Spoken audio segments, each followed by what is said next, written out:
Hi friends, welcome to mat with love. இன்றைக்கி இட்லி பொடி எப்படி செய்யலான்னு பார்க்கலாங்க. அதுக்கு நான் 1 டம்ளர் அளவுக்கு உளுந்தம்பருப்பு எடுத்திருக்கேன். நான் வெள்ளை உளுந்து தான் எடுத்திருக்கேங்க. கருப்பு உளுந்தும் சேர்த்து செய்யலாம், நல்லா தான் இருக்கும். ஃபஸ்ட்டு நம்ம உளுந்து வறுத்து எடுத்துக்கணும். பாருங்கள், இந்த மாதிரி பொறுமையாக கைவிடாமல் வறுத்துக்கிட்டே இருக்கணுங்க. நல்லா ஒயிட் கலரில் இருந்தது, இந்த மாதிரி கோல்டன் கலர் ஆகிற வரைக்கும் நல்லா வறுக்கணும். வறுக்கும்போது வீடே மணக்குங்க, உளுந்து வாசம் அப்படி இருக்கும். இந்த அளவுக்கு வறுபட்ட உடனே நம்ம இதை தனியாக ஒரு பிளேட்டில் ஆற வச்சு எடுத்துக்கலாம். கரிகிராமல் பார்த்துக்கோங்க, நல்லா கைவிடாமல் கிண்டுங்க. இப்போ நான் உளுந்தை தனியாக எடுத்து வச்சுக்கிறேன். அடுத்து நம்ம கடலைப்பருப்பு சேர்க்க போகிறோம். உளுந்து எடுத்து அதே டம்ளரில் 1/2 டம்ளர் அளவுக்கு கடலைப்பருப்பு எடுத்திருக்கேன். அதையும் நம்ம நல்லா பொறுமையாக வறுத்து எடுத்துக்கோங்க. நல்லா சிம்லேயே வச்சு வறுத்துக்கோங்க, இல்லைன்னா கருகிரும். இதில் லைட்டாக அங்கன கருப்பு ஆகுங்க, அவ்வளோதான், அதோடு எடுத்துடணும். இப்போ இதையும் அதே பிளேட்டில் நம்ம தனியாக ஆற வச்சு வச்சுக்கலாம். அடுத்து நம்ம கருவேப்பிலை சேர்த்துக்கணும். கருவேப்பிலை எவ்வளோ நாளும் சேர்த்துக்கலாம், நம்ம இஷ்டம்தான்.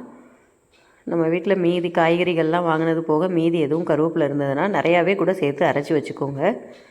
கருவேப்பிலை ரொம்ப ஹெல்த்தி நம்மளுக்கு. இந்த மாதிரி பொடிகளில் சேரும்போது ரொம்ப நல்லாயிருக்கும். அதையும் நல்லா வறுத்து இப்படி நல்லா அப்படியே தொட்ட உடனே நம்மளுக்கு கையில் நல்லா பொறுன்னு அப்படியே உடையணும். அந்த ஸ்டேஜில் நம்ம எடுத்துக்கலாம். இப்போ நான் பூண்டு எடுத்திருக்கேன். 2 ரசப்பூடு அளவுக்கு பூண்டு எடுத்திருக்கேன். அதை தொலியை உரிக்காமல் நம்ம அப்படியே போட்டுக்கலாம். நல்லா பூண்டு சுட்ட பூண்டு மாதிரி ஆகும். அந்த மாதிரி நல்லா சூடான உடனே அதையும் எடுத்து தனியாக வச்சுக்கோங்க. இப்போ நம்ம கொஞ்சமாக எண்ணெய் ஊற்றிக்கலாம். கடாயில் லைட்டாக 1 ட்ராப் மட்டும் எண்ணெய் ஊற்றிட்டு அதில் கட்டி பெருங்காயத்தை கொஞ்சமாக போட்டு பொரித்து எடுத்துக்கோங்க. கட்டி பெருங்காயம் இல்லைன்னா நம்ம அந்த தூள் பெருங்காயம் கூட சேர்த்துக்கலாங்க.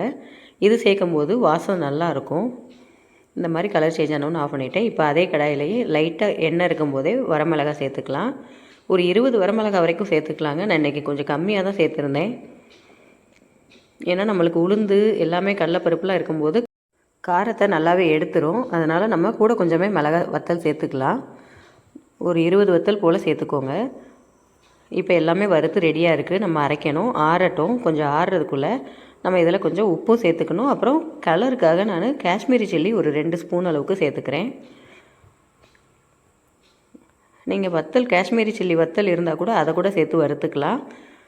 நான் ஒரு 2 ஸ்பூன் அளவுக்கு பொடி எடுத்திருக்கேன். அப்புறம் கொஞ்சமாக உப்பு, இந்த பொடிக்கு தேவையான அளவு உப்பு சேர்த்து நம்ம மிக்ஸி ஜாரில் நல்லா பொடிச்சு வச்சுக்கலாம். கருவேப்பிலை பாருங்கள், நல்லா அப்படியே தொட்டவுடனே நொறுங்கணும், அந்த மாதிரி இருக்கணுங்க. அப்போ தான் நல்லாயிருக்கும். பூண்டும் பாருங்கள், நல்லா சுட்ட பூண்டு மாதிரி நல்லா இருக்குது. இது எல்லாத்தையுமே ஒன்றா சேர்த்து நம்ம இது எல்லாமே வறுக்கிறதுக்குள்ளேயே வீடு அப்படி ஜம்முன்னு மணக்குங்க. இப்போ நம்ம அரைச்சிட்டு வந்துடலாம். நம்மளுக்கு உளுந்து இருக்கிறதுனால எவ்வளோ தான் அரைச்சாலும் அந்த ஒரு நெருப்பு தன்மை இருக்க தான் செய்யும்.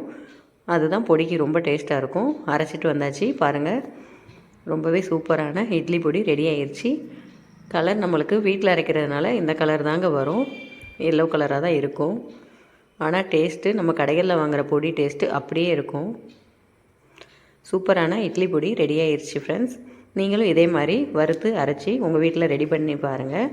நம்ம கடைகளில் வாங்குறத விட இந்த மாதிரி வீட்டில் அரைச்சி பண்ணும்போது அது ஒரு சாட்டிஸ்ஃபைடாக இருக்கும். தேங்க்யூ.